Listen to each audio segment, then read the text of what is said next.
नाज़रीन, आज के इस वीडियो में हम पिक्सल लैब के अंदर मुहर्रमुल हराम के लिए एक खूबसूरत सा लोगो बनाना सीखते हैं, जिसको आपने थंबनेल के अंदर देखा है। आसानी से आप भी बना सकते हैं। आपकी और आसानी के लिए मैंने इसकी PLP फाइल का लिंक वीडियो के डिस्क्रिप्शन के अंदर दे दिया हूं, जहां से आप डाउनलोड करके आसानी से अपने लिए इस्तेमाल कर सकते हैं।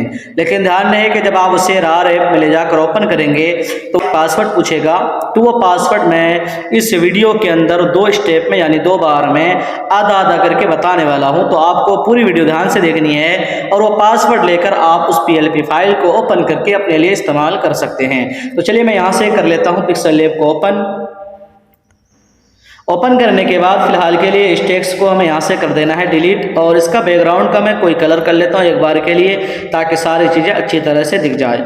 उसके बाद हमें आना है यहाँ से बीच वाले ऑप्शन पे, और यहाँ पर मैं एक बैकग्राउंड इंपोर्ट कर लेता हूँ जिसके ऊपर मैं DP का डिज़ाइन करने वाला हूँ। तो चलिए यहाँ से देखेंगे ये इंपोर्ट वाला ऑप्शन है, और इसके ज़रिए मैं अपने बैकग्राउंड को इम्पोर्ट कर लेता हूँ। बैकग्राउंड ले लिया, उसके बाद इसे हमें करना है सर्कल में क्रॉप। तो यहाँ से आप देखेंगे ये सर्कल वाला ऑप्शन है, इस पर टच करने के बाद यहाँ से हमें 1 by 1 पे भी टच कर देना है। तो ये एक परफेक्ट साइज में हमारा क्रॉप हो जाएगा। उसके बाद यहाँ से ओके कर देना है, और यहाँ से हमें कर लेना है बड़ा, जितना बड़ा हमें लोगो बनाना है। यहाँ से मैं ग्रिड को ओपन कर लेता हूँ, उसके बाद यहाँ से U को दबाकर इसे कर लेता हूँ मैं यहाँ से सेंटर। उसके बाद इसे मैं यहाँ लेयर वाले ऑप्शन पे जाके कर देता हूँ यहाँ से लॉक करने के बाद अब हमें यहाँ पर कुछ PNG ऐड करनी है। तो उसके लिए फिर से मैं पे जाता हूँ, यहाँ से मैंने ये PNG इंपोर्ट कर लिया। उसके बाद ओके कर देता हूँ। ओके करने के बाद इसे मैं कर लेता हूँ बड़ा इस तरीके से, और थोड़ा सा बड़ा करके यहाँ पर मैं रख लेता हूँ।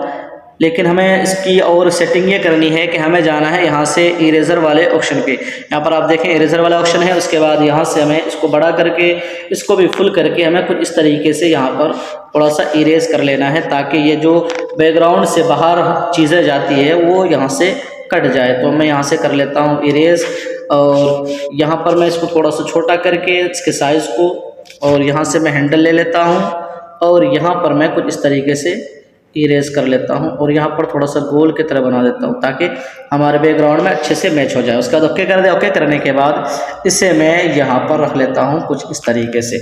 उसके बाद इसे भी मैं कर देता हूँ यहाँ से लॉक करने के बाद अब हमें और कुछ PNG इंपोर्ट करना है। यहाँ पर इमाम हुसैन के रोज़े की, तो मैं उसे भी यहाँ से इंपोर्ट कर लेता हूँ। तो यहाँ से मैंने इसे इंपोर्ट कर लिया है। अब यहाँ पर मसला ये है कि हमें इसे आधा आधा करके सेटिंग करना होगा, यानी हमें आधा क्रॉप करना होगा पहले गुंबद, उसके बाद फिर मैं मीनार सेट करूँगा। तो मैं यहाँ से गुंबद को सेलेक्ट कर लेता हूँ, यहाँ से क्रॉप कर लेता हूँ, लेकिन फिर भी यहाँ पर थोड़ी सी जो है वो रह जाती है, तो उसे मैं इरेजर के ज़रिए इरेज कर लूँगा। तो यहाँ से मैं कर देता हूँ ओके करने के बाद यहाँ से आ जाता हूँ इरेजर में, और इरेजर में आने के बाद इसको बढ़ा देता हूँ, और यहाँ से थोड़ा सा मैं इसे इरेज कर लेता हूँ। उसके बाद इस वाले ऑप्शन को आप यहाँ से बढ़ा दें और इसको कम कर दें, और यहाँ नीचे से थोड़ा सा इरेज कर लें ताकि बैकग्राउंड के ऊपर मैच हो जाए। उसके बाद यहाँ से कर देता हूँ ओके करने के बाद इसको मैं यहाँ पर अच्छे से सेट कर लेता हूँ। तो यहाँ पर मैंने इसे अच्छे से सेट कर दिया। उसके बाद हमें आना है फिर से कॉपी वाले ऑप्शन पे, और यहाँ से क्रॉप वाले ऑप्शन पे, और हमें अब यहाँ से लेना है इनके जो दोनों मीनार है उसे यहाँ पर क्रॉप करना है। उसके बाद यहाँ से ओके करके सेम तरीका है, फिर से मैं जाऊँगा यहाँ से इरेजर वाले ऑप्शन पे, और यहाँ से हमें इस वाले ऑप्शन के ज़रिए पहले आ जाना है पीछे, यानी इसको असली हालत में लाना है जो पहले जैसे था। तो यहाँ पर आप देख सकते हैं ये असली हालत पर आ गई है। अब हमें फिर से अब यहाँ पर हमें इसको इरेज करना है। उसके बाद यहाँ से मैं इसे फुल कर देता हूँ, और इसको घटा कर हमें अब मीनार के नीचे हमें थोड़ा सा इरेज कर देना ताकि बैकग्राउंड में मैच हो जाए। उसके बाद ओके कर देता हूँ, और इसे मैं छोटा करके यहाँ पर रख लेता हूँ, और यहाँ से जो नीचे गुंबद और मीनार है इसका दोनों बराबर रहना चाहिए, तभी अच्छा रहेगा। जी हाँ। उसके बाद इसकी मैं कॉपी ले लेता हूँ। कॉपी लेने के बाद क्रॉप में आकर इसका एंगल हमें तब्दील करना है। तो यहाँ से इस वाले ऑप्शन पे टच करूँगा तो इसका एंगल तब्दील हो गया, और फिर से मैं इसको यहाँ पर लाकर ओके करके और इसे बड़ा कर लेता हूँ, और मैं इसे यहाँ पर लगा देता हूँ। यहाँ पर देखें कुछ इस तरीके से हमें यहाँ पर लगा लेना है, लेकिन ये यहाँ से बाहर आ गया, तो मैं इसको मास्क टूल के ज़रिए सेट करने वाला हूँ। तो यहाँ पर देखेंगे एक मास्क वाला टूल है। उसके बाद इस पर टच करने के बाद इससे मैं कर लेता हूँ यहाँ पर रख लेता हूँ, और इस डॉट को यहाँ पर। उसके बाद इसे एनेबल करके यहाँ पर आप टच करेंगे, यहाँ पर एक हैंडल आ जाएगा, और इसके ज़रिए मैं इसे यहाँ पर अच्छे से सेट कर लेता हूँ। यहाँ पर मैंने इसे कटिंग कर दिया। उसके बाद ओके कर देता हूँ। ओके करने के बाद इसे मैं यहाँ से कर देता हूँ लॉक। लॉक करने के बाद अब हमें यहाँ पर एक फ्रेम लगाना है, तो मैं इसके लिए जाता हूँ यहाँ से शेप्स वाले ऑप्शन पे और इसके रेडियस को मैं कर देता हूँ फुल। नीचे आकर इसकी ओपेसिटी ख़त्म कर देता हूँ और नीचे आकर इसके स्ट्रोक विड्थ को मैं कर देता हूँ यहाँ से 20 और नीचे आकर इसका जो कलर है मैं ये वाला कलर ले लेता हूँ, आप कोई भी कलर ले सकते हैं। उसके बाद इसे मैं यहाँ से कर लेता हूँ बड़ा करने के बाद ओके करके और यहाँ से ग्रिड को ओपन करके इसे हमें सेंटर कर लेना है कुछ इस तरीके से। देखें मैं कुछ इस तरीके से यहाँ पर सेट कर दिया। उसके बाद इसे मैं कर देता हूँ यहाँ से लॉक करने के बाद अब हमें यहाँ पर एक PNG ऐड करना है, तो फिर से इंपोर्ट वाले ऑप्शन पे जाता हूँ। तो यहाँ से एक PNG है, इसको हमें यहाँ से कर लेना है छोटा और छोटा करने के बाद इसे मैं यहाँ पर रख लेता हूँ कुछ इस तरीके से।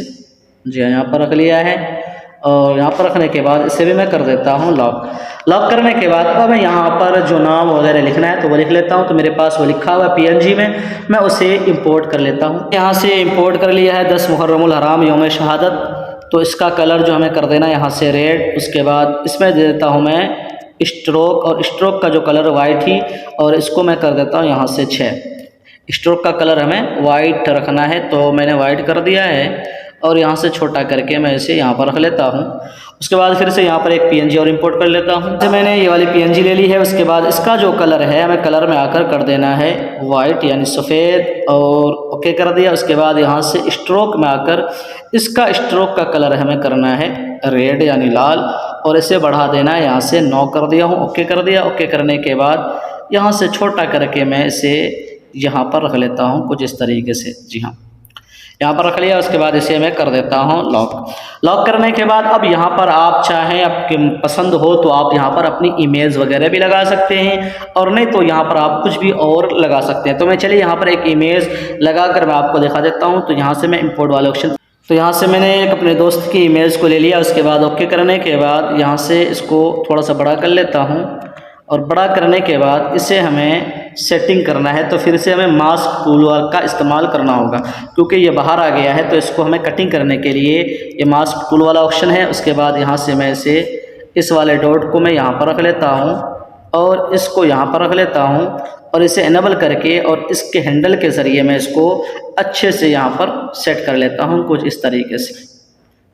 जी यहाँ पर अच्छे से कटिंग हो गया है। उसके बाद ओके कर दिया। ओके करने के बाद यहाँ पर आप देख सकते हैं कि यहाँ पर अच्छे से सेट हो गया। तो इसे हमें कर देना है यहाँ से लॉक। और अगर थोड़ा सा इधर उधर हो जाए तो आप क्या करें, इसको आप यहाँ से जो है इसके नीचे ले जाएं, यानी इस फ्रेम को आप सबसे ऊपर कर दें। ठीक है, जो आपने ऊपर से जो फ्रेम लगाया इस शेप को आप ऊपर कर दें, तो जो थोड़ा बहुत जो गड़बड़ होता है तो वो अंदर चला जाएगा, पता भी नहीं चलेगा। उसके बाद यहाँ पर आप इसे नाम लिख दें। तो यहाँ से पेंसिल वाले ऑप्शन पे यहाँ से टेक्स्ट में, यहाँ से एडिट में ओके कर दिया। तो यहाँ पर आप अपने हिसाब से फ़ॉन्ट वगैरह लगाकर अच्छे से इसको खूबसूरत बना सकते हैं। उसके बाद इसे भी मैं कर देता हूँ लॉक करने के बाद अब यहाँ पर एक सेटिंग और करना है इसको खूबसूरत बनाने के लिए। तो मैं जाता हूँ यहाँ से बीच वाले ऑप्शन पे, यहाँ से शेप से मैं, और यहाँ से मैं एक शेप ले लेता हूँ इसके बराबर गोल सा, सेम इसी के बराबर लेना है। तो मैं इसके बराबर ले लेता हूँ। यहाँ से बराबर लेने के बाद नीचे आ जाता हूँ और यहाँ पर मैं स्ट्रोक विड्थ को बढ़ा देता हूँ और इसे कर देता हूँ मैं 30। और नीचे आकर सबसे नीचे आकर यहाँ देखेंगे एक ब्लर रेडियस है, इसे मैं कर देता हूँ फुल करने के बाद ओके कर दिया। ओके करने के बाद इसे हमें कर देना है यहाँ से 2 बैक सबसे नीचे। अब देख सकते हैं कि इसकी यहाँ पर खूबसूरती बढ़ गई, यानी परछाई नज़र आने लगी है। तो इसको और ज़्यादा खूबसूरत बनाने के लिए आप चाहें तो यहाँ पर नीचे एक इमेज लगा सकते हैं। तो चलिए मैं उसे एक इमेज को यहाँ पर मैं इम्पोर्ट कर लेता हूँ। 1 पे कटिंग कर लेना है। उसके बाद इसको हमें बड़ा करके यहाँ पर बराबर में रख लेना है। उसके बाद इसे हमें कर देना है यहाँ से 2 बैक यानी पीछे करने के बाद इसे हमें लॉक कर देना है। और मैंने जो शेप लगाई थी उसको हमें उसका लॉक खोल के फिर से हमें सेलेक्ट कर लेना है, फिर से एडिट में जाना है। और जो मैंने इसके स्ट्रोक का कलर जो ब्लैक किया था इसे हमें कर देना है वाइट। जी हाँ, तो देखिए कुछ इस तरीके से और ज़्यादा यहाँ पर खूबसूरती आ गई। हमने इसका कलर पहले ब्लैक था तो हमने वाइट कर दिया है, तो अब यहाँ पर और ज़्यादा ये खूबसूरत बन गया है। तो नाज़रीन कुछ इस तरीके से आप अपने मोबाइल के अंदर एक खूबसूरत सा लोगो आप अपनी पसंद के हिसाब से बना सकते हैं। तो मुझे उम्मीद है कि वीडियो आपको ज़रूर पसंद आएगी। पसंद आए तो वीडियो को लाइक शेयर लाजमी क्या करें और चैनल को सब्सक्राइब कर लें। फिर मिलते हैं, तब तक अपना ख्याल रखें। अल्लाह हाफ़िज़।